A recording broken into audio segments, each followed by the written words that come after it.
The following program contains shocking amounts of wit. If you suffer from dim-wittedness, this show might not be right for you. Check with your mortician. Standing for truth in the four corners of America. Fighting for justice on the frontiers of the culture wars. And turning resistance into an art form.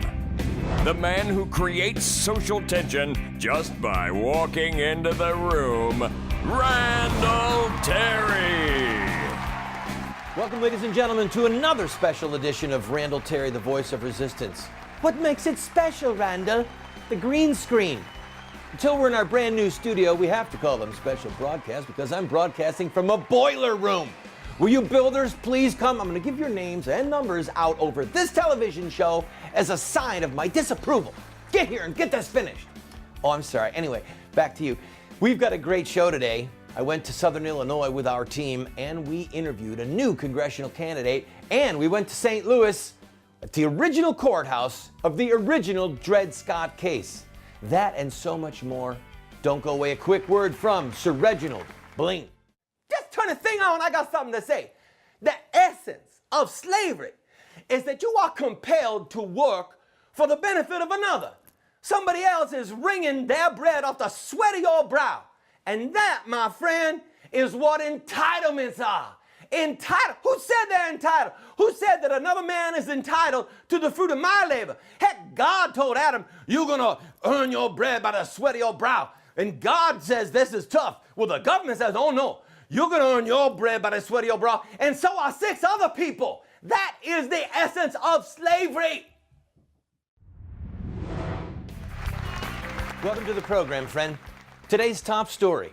The president and the Congress still can't get a budget deal worked out, still can't figure out what to do about raising the debt ceiling, and the polling numbers show that Republican voters want, hear me, a tax increase. Who are you people?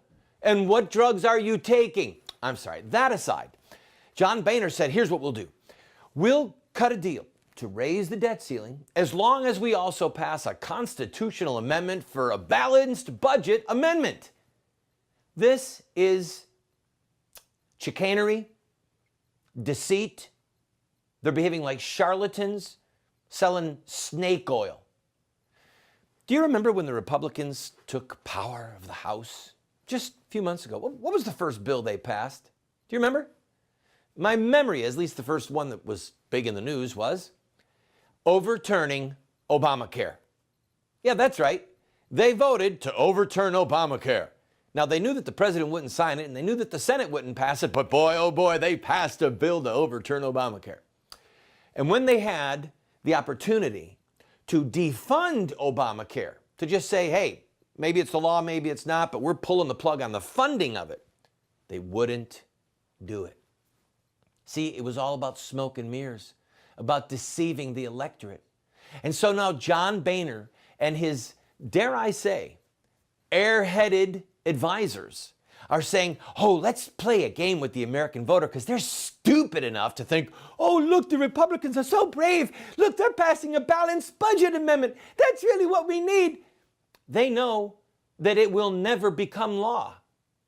They're just using an old play from an old playbook to blame the Democrats for always willing to have deficit spending. And it is disgusting, okay? It's disgusting because it's form ahead of content. They don't have the guts to just fight it out with the president on whatever their principles are. I still haven't been able to figure it out. So anyway, bottom line is this. The sky will fall. Everything will come to an end as we know it, unless they raise the debt ceiling. So say all the prognosticators and our political masters. Hence, the debt ceiling, yea, verily, shall be raised.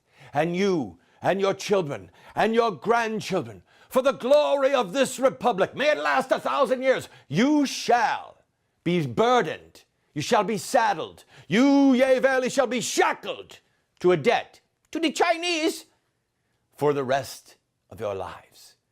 We can stave off disaster for a few more years just by borrowing some more money. All right, Let's go to somebody with a little bit more courage, a little bit more brains, backbone than most men. And it's a woman. Angela Michael announced her run for Congress in front of a killing center in Southern Illinois. I was there to interview her. Here is part one of that interview. I give you Angela Michael. Hello, friend. I'm here in front of one of the most notorious, I don't even, what do you call them? Murder centers, baby killing centers, what do you call them? Family extermination camp would be appropriate. Family extermination camp. They call it the Hope Clinic for Women. It is actually an abortion mill where babies are brutally murdered and thrown in the sewer or in dumpsters. Sometimes their bodies are taken away, the later term babies. I'm with Angela Michael, who for how many, 20 years? 19. A little over 19. For 19 years, you've been here in front of this abortion mill. Tell us what you do. We run a pregnancy center on wheels through our ultrasound van. It's a used RV that we have turned basically into a pregnancy center on wheels. So you have an RV like a camper, and there's an ultrasound in there. You give women ultrasounds? Correct. The inside would look just like a doctor's office. How many women have had an ultrasound here in front? We have probably performed over, 2,000 at least. And how many babies have you saved in the 19 years you've been here? Approximately 4,001 as of Saturday. Approximately 4,001? That we know of. That sounds like an exact number. Approximately. All right, so 4,000 babies because she and her husband and friends and family have stood... Children? 13. 13 children. And counting. And you just adopted 2 babies recently. Correctly. These babies were saved, rescues actually, and saved babies from this abortion mill. Both of them were third trimesters, women going in. Women in their third trimester, so you're talking 6, 7 months. Correct. One was 27 weeks and 5 days, and the other one was 34 weeks. If you just join me, this is Angela Michael. She's a candidate for the U.S. House of Representatives. One of the most courageous and dedicated people I have ever met. If we had 100 women like her, Sarah Palin, step aside. Nancy Pelosi, Katie, bar the door. By the way, I've seen the RV. It's a wonderful, wonderful way to save babies. How many women, after they have seen the ultrasound, get up and say, okay, thank you, and go in and kill their baby? None. None. Once they see that humanity, and that's what this is all about, is being a window to the womb, and once they see that humanity, they can't go in there and take that child's life. And then that's when we find out why they thought abortion was their only option. And then you offer them whatever help they need. Correct. All right, talk to me about your run for the U.S. House. Well, this is the first time I've ever gotten political, but I am getting political because I feel that I have a message, and I want the nation to see that message. And we have saved babies throughout the years, and I feel like God has given us a platform now that we need to come face to face with abortion, and we need to show society what abortion is and what happens actually inside an abortion mill. We're going to be showing babies that are saved and babies that are killed, murdered by abortion. For those of you who don't know, federal law requires that any station that has an FCC license run the ads of federal candidates 45 days out from a primary and 60 days out from a general election. So when Angela or Missy Smith, who I've interviewed on my program, or I as a candidate, when we approach these stations and say, here's the commercial, here's the check, they can't turn us down. So this is an opportunity basically for you to show people what? The truth of abortion and the humanity of babies. We have got to start protecting children again. We have the Casey Anthony story right now in the media, and we treat children like garbage. It's time that we start protecting those children. Everyone is outraged right now that this is in the forefront and that this has happened, the verdict turned out the way it did. We need to be that outraged about the 30 to 40 women that walk inside abortion mills every day across our nation. Those babies are the same as Kaylee, and we need to start protecting them and their mothers. Man, I like this woman. You will too. I'll be right back. We're going to continue with our interview with Angela Michael. Don't go away. If my cloud has a silver lining, it's only to store electricity for the lightning. Moments with Moses. If you walk contrary to me, and will not hearken to me, I will bring more plagues upon you, sevenfold as many as your sins.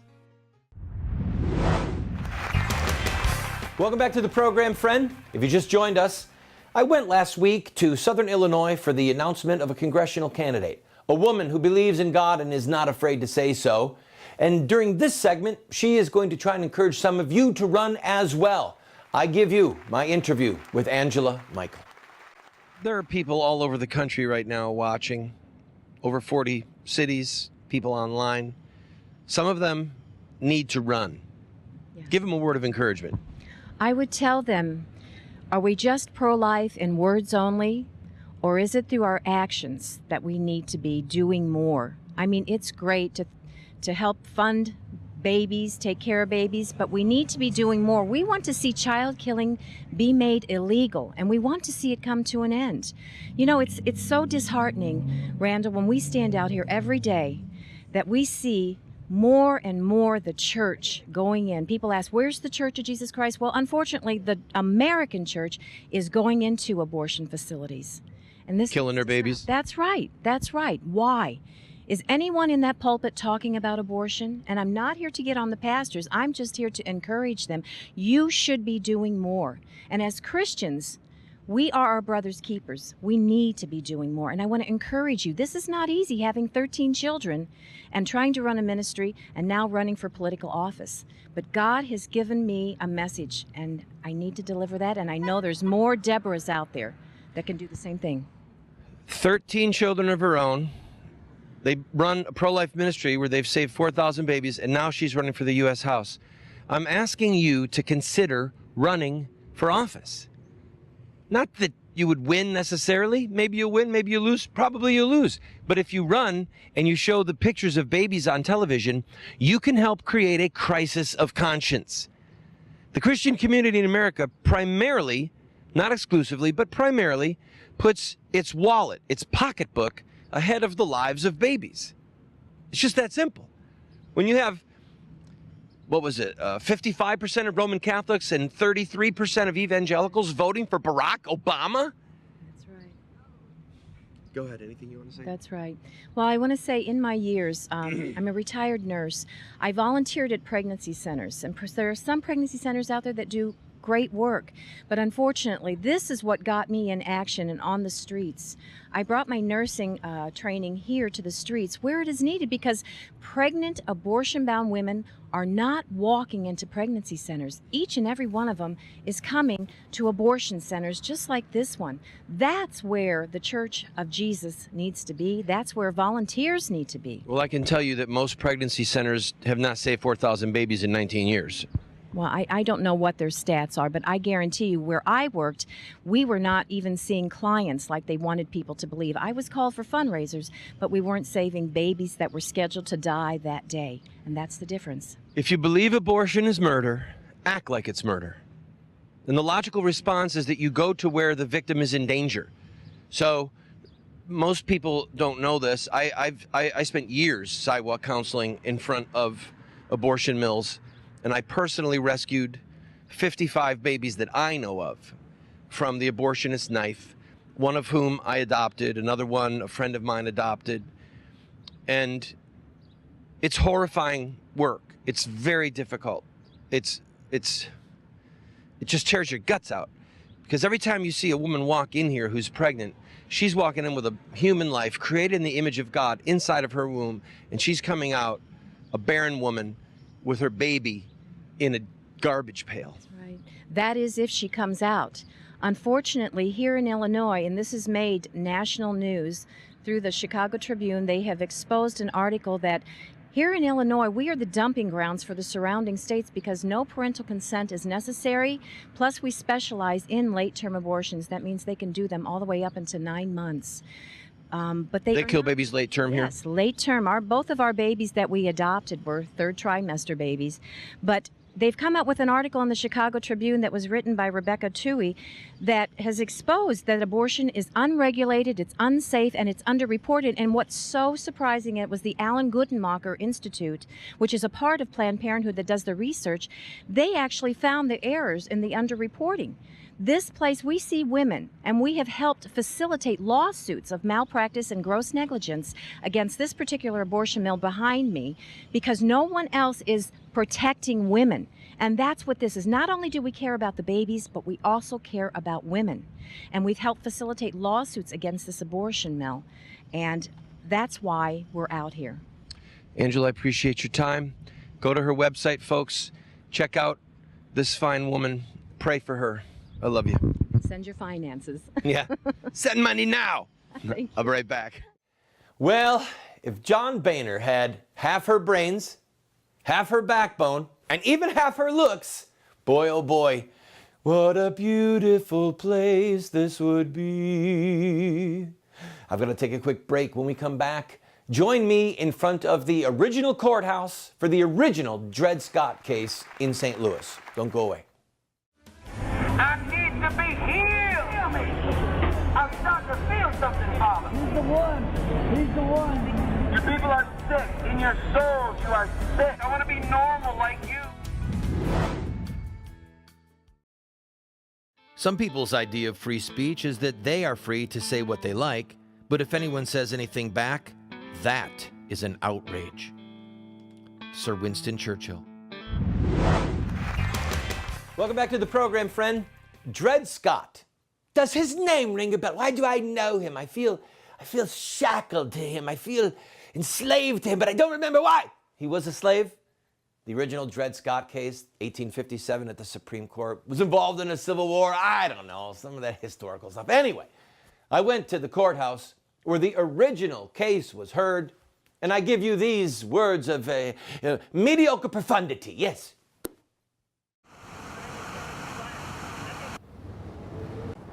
I'm here in St. Louis at the courthouse where the original Dred Scott decision was heard. Now, for those of you who don't know, Dred Scott and his wife were slaves, and they sued in this courthouse for their freedom, and they won. Their owner decided that she was going to appeal through the federal courts, went all the way to the Supreme Court, and ultimately the Supreme Court decided that black people were in fact chattel property to be disposed of at the will of their master.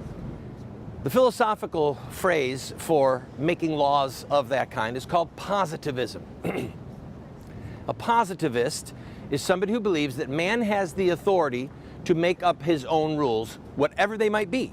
The Dred Scott decision of 1857, which, by the way, at least partly led to a civil war, the Dred Scott decision is a precursor to Roe versus Wade, or to various court decisions that say we can have homosexual marriage. This is positivism. Basically what it says is there is no such thing as truth with a capital T. There's no such thing as unchanging laws that are given to us from heaven. There's no such thing as moral absolutes that have to find their reflection or their counterpart in civil law. If you want to have slaves, have slaves. You want to kill your babies, kill your babies. You want to have homosexual marriage or child prostitution, you name it. Because at the end of the day, you're the boss. But the Supreme Court, in the Dred Scott case, or in the various cases that have literally torn the moral fabric of our nation, in those cases, the Supreme Court, the members of the court are pretenders to the throne of God. The essence of positivism is that man makes up the rules as he goes, but at the end of the day, our leaders become tyrants. And just like with Dred Scott, just like with Roe versus Wade, positivism leads to tyranny, to slaughter, and to slavery. The way I see it, the issue is twofold. Number one, what do we believe? And number two, what are we willing to say and do publicly? First of all, we have to recognize that we've been catechized in the temples of our enemies. Most Christians think like relativists. They think, oh, you can choose for yourself what's right or wrong. No, no, no. God chooses what is right. God chooses what is wrong. And he gave us revealed law in the Ten Commandments. He showed us this is the way it is. The things revealed belong to us and to our children, the Bible says. Then secondly, once we get our brains cleaned up, we need to have the courage to say it publicly and to act upon it publicly. Don't be afraid to say that the majesty of heaven, that our God gave us laws that are the foundation of civil government. You mean you want civil law based upon the Ten Commandments? Yes, I do.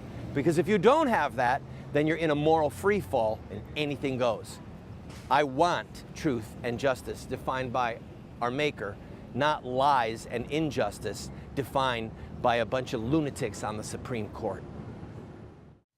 Well, there you have it, friend. I'll be right back with a quote from Samuel Adams, somebody who was not a positivist, somebody who believed in the laws of heaven.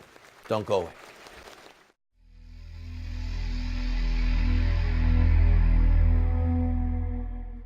May his days be few. May another seize his goods. May his children be fatherless and his wife a widow. May his children wander about and beg. May they be driven out of the ruins they inhabit.